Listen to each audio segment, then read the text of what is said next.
Hello दोस्तों। पिछले lecture में हमने एक्सरसाइज 1.3 का पहला क्वेश्चन सॉल्व कर लिया था। आइए दूसरा प्रश्न देखते हैं। क्या है दूसरा प्रश्न? सिद्ध कीजिए कि 3 + 2√5 एक अपरिमेय संख्या है। क्या सिद्ध करना है हमको? कि 3 + 2√5 एक अपरिमेय संख्या है। मैंने पिछले लेक्चर में क्या सिद्ध किया था? कि √5 एक अपरिमेय संख्या है। मैंने आपको बताया था कि इस प्रकार के क्वेश्चन को सॉल्व करने के लिए क्वेश्चन में जो हमको दिया रहे जस्ट उसका अपोजिट मान लेते हैं। जैसे पहला क्वेश्चन में दिया था हमारा, सिद्ध कीजिए कि √5 एक अपरिमेय संख्या है, तो जस्ट इसका हम उल्टा मान लेते हैं कि √5 एक परिमेय संख्या है। उसी प्रकार इसमें करते हैं। क्या सिद्ध करना हमको? 3 + 2√5 एक अपरिमेय संख्या है, तो हम लिखते हैं माना 3 + 2√5 एक परिमेय संख्या है। परिमेय संख्या है। अब 3 + 2√5 यदि एक परिमेय संख्या है तो इसे हम क्या p/q के रूप में लिख सकते हैं? 3 + 2√5 = p/q। आपको पता होगा यदि कोई संख्या परिमेय संख्या तब कहलाएगी जब उसे हम p/q के रूप में लिख सकते हैं। जब 3 + 2√5 = p/q, जहां p और q क्या है? मेरा दोनों पूर्णांक संख्या है। जहां p एवं q सहअभाज्य पूर्णांक है। मैंने आपको बताया था कि परिमेय संख्या का सेकंड डेफिनेशन मैंने आपको बताया था। कोई भी संख्या परिमेय संख्या तब कहलाएगी जब p/q यानी p और q दोनों का HCF मेरा एक हो। यदि p और q दोनों का HCF हमारा एक नहीं हो तो दोनों में मिलने वाले उभयनिष्ठ गुणनखंड से उन दोनों को डिवाइड करके हम HCF 1 निकालते हैं, जहां p एवं q सहअभाज्य पूर्णांक है। 3 + 2√5 = p/q। अब देखिए यहाँ 3 हमारा कौन सा साइन में है? यहाँ पर प्लस के साइन में है, तो 3 को यदि हम बराबर के इस साइड भेजेंगे तो वो माइनस में हो जाएगा। 2√5 है ना, 2√5 इक्वल का साइन है, p/q है, p/q। अब 3 यहाँ पर प्लस में है तो इधर आएगा तो वो माइनस में हो जाएगा। अब देखिए ये 3 को हम क्या 3/1 लिख सकते हैं। अब यहाँ पे देखिए 2 और √5 के बीच कौन सा साइन है? मल्टीप्लाई का। तो 2 को यदि हम इधर भेजेंगे तो कौन सा साइन में बदल जाएगा? डिवाइड। तो √5 = क्या हो जाएगा? 2 एक बार q के साथ होगा यहाँ पे डिवाइड में आएगा और एक बार 1 के साथ यहाँ पे आएगा। तो p/q 2 यहाँ आएगा तो 2q माइनस 3/1 है। 2 यहाँ पर डिवाइड में आएगा इनके साथ तो क्या हो जाएगा? 2। तो √5 = क्या है हमारा? p/2q - 3/2। अब देखिएगा चूंकि p और q हमारा क्या है? p और q पूर्णांक संख्या है ना, हमारा पूर्णांक संख्या है। इसलिए क्या p/2q - 3/2 एक परिमेय संख्या होगी? क्यों? क्योंकि ये p/q के फॉर्म में है, इसलिए ये पूरी संख्या क्या होगी? एक परिमेय संख्या। इसीलिए p/2q - 3/2 एक परिमेय संख्या है।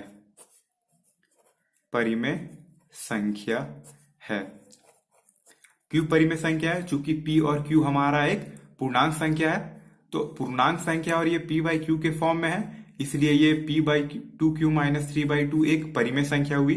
अब यहाँ पर एक ध्यान देने वाली बात है कि √5 हमारा किसके इक्वल है?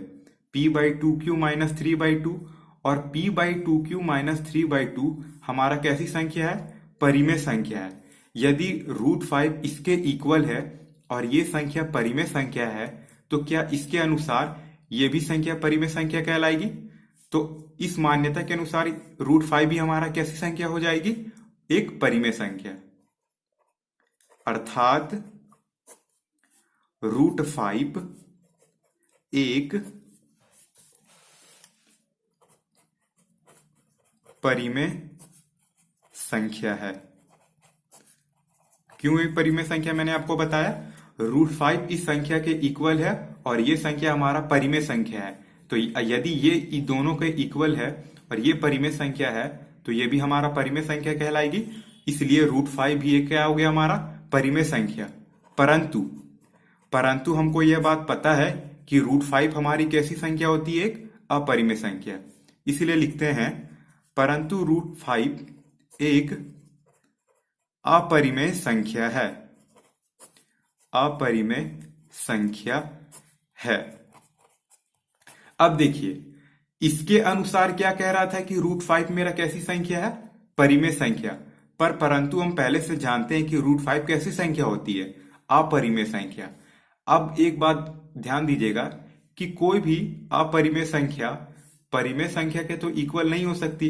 कैसा हो सकता है कि √5 अपरिमेय संख्या भी हो और परिमेय संख्या भी हो, ऐसा संभव नहीं है। या तो वो परिमेय संख्या होगा या तो वो अपरिमेय संख्या होगा। इसीलिए यहां पर लिखते हैं चूंकि परिमेय संख्या नॉट इक्वल टू, ये इक्वल टू का साइन है और यहां पर नॉट लगा दिए तो नॉट इक्वल टू, यानी परिमेय संख्या अपरिमेय संख्या के इक्वल नहीं होगी। क्यों नहीं होगी, मैंने आपको बताया परिमेय संख्या अपरिमेय संख्या के इक्वल नहीं होगी, इसलिए हमारी मान्यता गलत है। क्यों गलत है, क्योंकि √5 या तो परिमेय संख्या होगी या अपरिमेय संख्या होगी। ऐसा तो मुमकिन नहीं है कि दोनों संख्या हो, इसलिए हमारी मान्यता गलत है।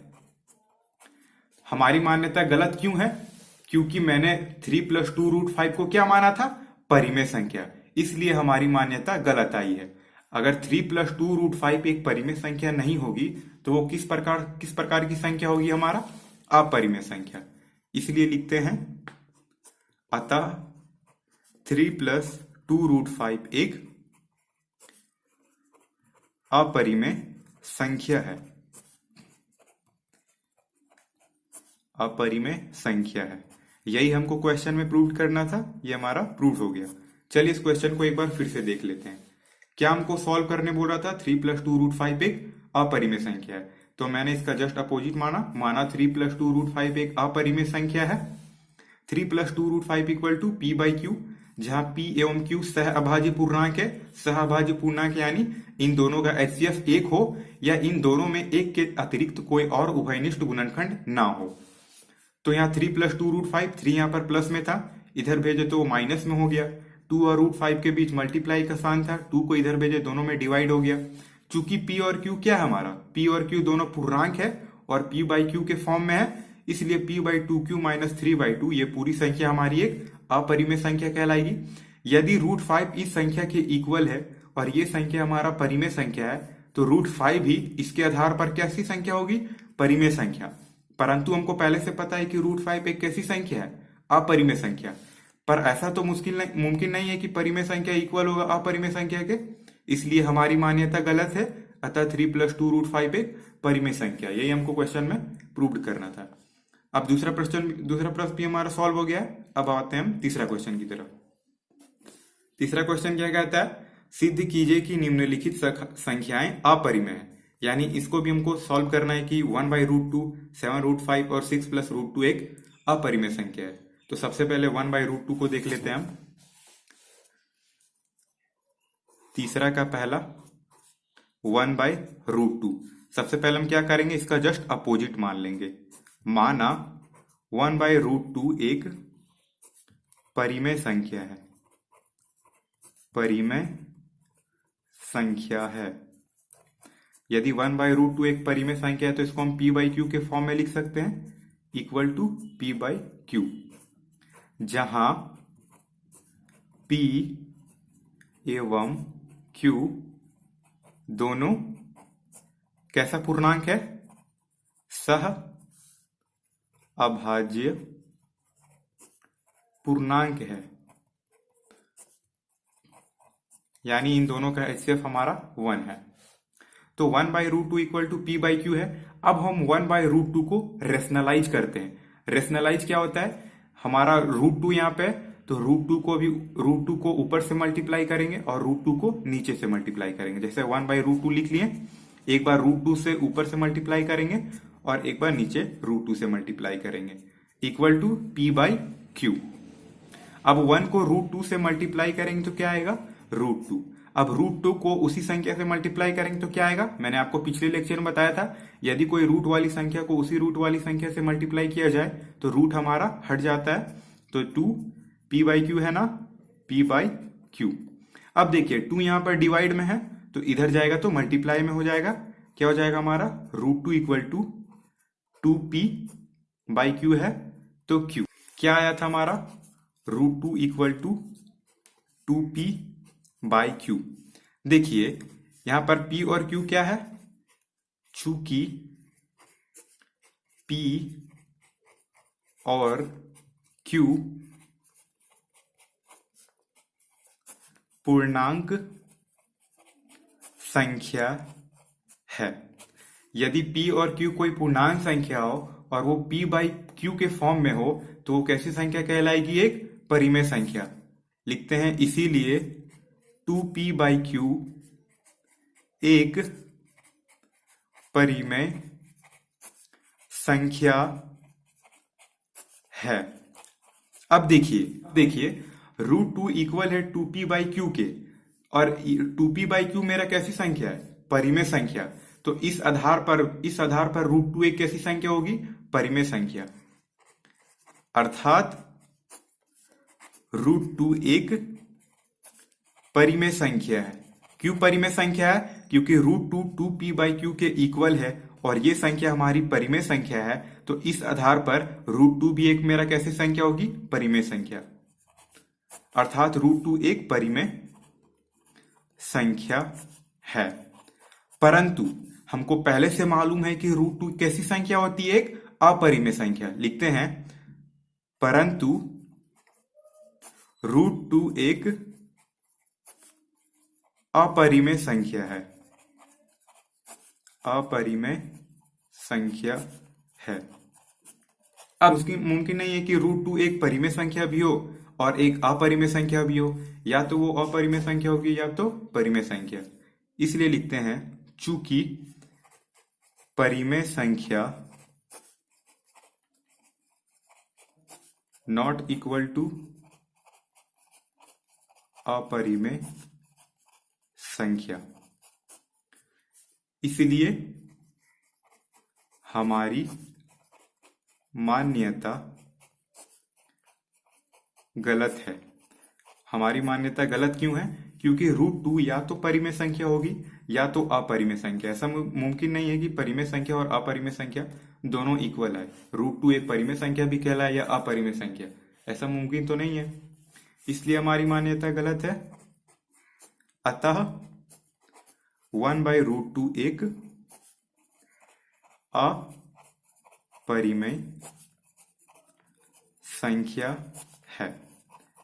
यही हमको क्वेश्चन में प्रूव्ड करना था। तो ये भी क्वेश्चन हमारा प्रूव्ड हो गया। अब तीसरा का दूसरा प्रश्न क्या है, 7√5। चलिए इसको भी सॉल्व करते हैं। 7√5 क्या सिद्ध करना है कि ये एक अपरिमेय संख्या है। तो जस्ट इसका हम उल्टा मान लेते हैं। माना 7√5 एक परिमेय संख्या है। कैसी संख्या है, एक परिमेय संख्या। तो हम 7√5 को, इसलिए 7√5 को हम p बाई क्यू के रूप में लिख सकते हैं, जहां p एवं q सह अभाज्य पूर्णांक है, यानी इन दोनों का एचसीएफ 1 होगा। सह अभाज्य पूर्णांक है। अब देखिए 7√5 equal to P by Q है ना हमारा। 7 और √5 के बीच कौन सा साइन है, मल्टीप्लाई। तो 7 को यदि इधर लाएंगे तो हम कौन सा साइन में बदल जाएगा, वो डिवाइड में हो जाएगा। तो √5 इक्वल टू पी है हमारा, तो पी, क्यू है तो क्यू। अब 7 यहां पे मल्टीप्लाई में था तो इधर आएगा तो वो डिवाइड में हो जाएगा यहाँ पर 7 में। अब देखिए 7 यहाँ मल्टीप्लाई में था तो 7 को इधर भेजे तो वो Q के साथ मल्टीप्लाई में है पर इस P के साथ डिवाइड में है। ये बात हमेशा याद रखिएगा। √5 equal to P by 7Q। Q के साथ 7 मल्टीप्लाई में है पर P के साथ वो किसके फॉर्म में है, डिवाइड के फॉर्म में, इसलिए √5 equal to P by Q लिखते हैं हम। चूंकि P और Q पूर्णांक संख्याएं हैं,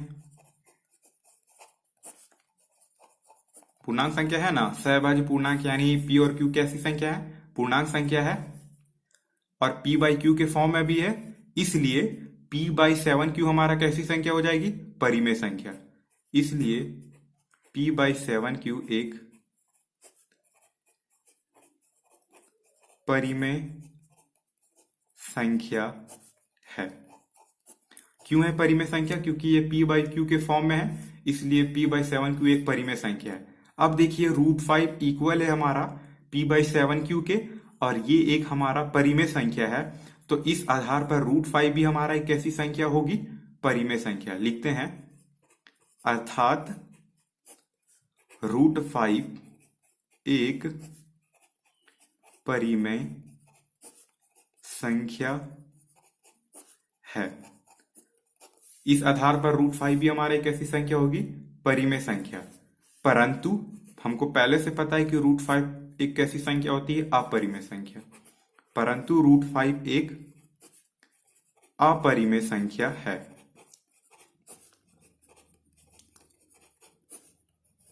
अपरिमेय संख्या है। अब ऐसा मुमकिन तो नहीं है कि √5 एक अपरिमेय संख्या भी हो और एक परिमेय संख्या भी हो, यानी ये दोनों संख्याएं तो नहीं हो सकती है। इसलिए चूंकि लिखते हैं परिमेय संख्या, कभी भी परिमेय संख्या इक्वल नहीं होगी अपरिमेय संख्या के। जैसे 2 एक हमारा परिमेय संख्या है, ये √2 के इक्वल कभी होगी क्या, नहीं होगी, तो 2 के इक्वल नहीं होगी कभी भी। परिमेय संख्या नॉट इक्वल टू अपरिमेय संख्या। यदि परिमेय संख्या नॉट इक्वल टू अपरिमेय संख्या, इसलिए हमारी मान्यता गलत है। क्यों है, क्योंकि √5 ना अपरिमेय संख्या हो सकती है या परिमेय संख्या, इन दोनों में एक ही संख्या हो सकती है, या तो वो अपरिमेय हो या तो वो परिमेय हो। लिखते हैं इसलिए हमारी मान्यता गलत है। हमारी मान्यता गलत है। अतः 7√5 एक अपरिमेय संख्या है। अपरिमेय संख्या है। यही हमको क्वेश्चन में प्रूव करना था, तो ये क्वेश्चन भी हमारा प्रूव हो गया। 6 प्लस √2 है हमारा। तो सबसे पहले क्या कर लेते हैं, हम इसको परिमेय संख्या मानते हैं। माना 6 प्लस √2 एक परिमेय संख्या है।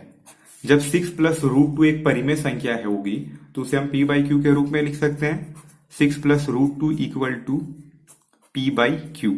अब देखिए 6 हमारा यहाँ पे प्लस के साइन में है, तो 6 को यदि बराबर के इधर साइड भेजेंगे तो माइनस में हो जाएगा। √2 इक्वल टू क्या हो जाएगा हमारा, P बाई Q माइनस 6। देखिए यहाँ P बाई Q को हम लिख लेते हैं, ये कैसी संख्याएं हैं, सह अभाज्य पूर्णांक है। पूर्णांक है। P और Q कैसी है, सहअभाज्य पूर्णांक है। P बाई Q प्लस 6 को इधर भेजे तो -6 हो गया। अब क्या हम 6 को 6/1 लिख सकते हैं, हाँ लिख सकते हैं। अब लिखते हैं यहाँ पे, चूंकि P एवं Q दोनों कैसी संख्या है हमारी, पूर्णांक संख्याएं हैं। कैसी संख्या है हमारी, P और Q कैसी संख्या है हमारी, पूर्णांक संख्या है। तो हम क्या P बाई Q माइनस 6/1 को एक परिमेय संख्या कह सकते हैं, क्योंकि ये P बाई Q के फॉर्म में है। लिखते हैं इसीलिए P बाई Q माइनस 6/1 एक परिमेय संख्या है, परिमेय संख्या है। अब देखिए p/q माइनस 6/1 किसके इक्वल है? √2 के। और ये यदि एक परिमेय संख्या है तो इस आधार पर √2 भी हमारी कैसी संख्या कहलाएगी? परिमेय संख्या। लिखते हैं, इसलिए √2 भी एक परिमेय संख्या है। √2 भी, इस आधार पर √2 भी एक कैसी संख्या होगी? परिमेय संख्या। परंतु हमको यह पता है कि √2 एक कैसी संख्या होती है? अपरिमेय संख्या होती है। परंतु √2 एक अपरिमेय संख्या है, अपरिमेय संख्या है। अब ऐसा पॉसिबल तो नहीं है कि √2 अपरिमेय संख्या भी हो और परिमेय संख्या भी हो। या तो वो अपरिमेय संख्या होगी या तो वो परिमेय संख्या होगी।